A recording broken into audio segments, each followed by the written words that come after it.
আসসালামু আলাইকুম দাদুরা, কি খবর? কেমন আছে? নিশ্চয়ই ভালো আছেন। আমিও আছি, আলহামদুলিল্লাহ ভালো আছি।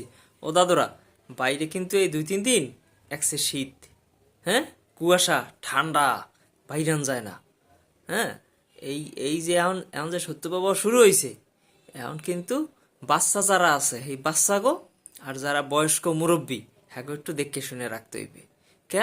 কারণ এগোই ঠান্ডা লাগে বেশি, অসুস্থ হয় বেশি, হাসপাতালে দৌড়দৌড়ি করা লাগে এগো লইয়া, ডাক্তারের কাছেও যাওয়া লাগে এগো লইয়া। সেই জন্য এই দুই শ্রেণীর মানুষজনদের একটু বিশেষ খেয়াল রাখতে হইবে।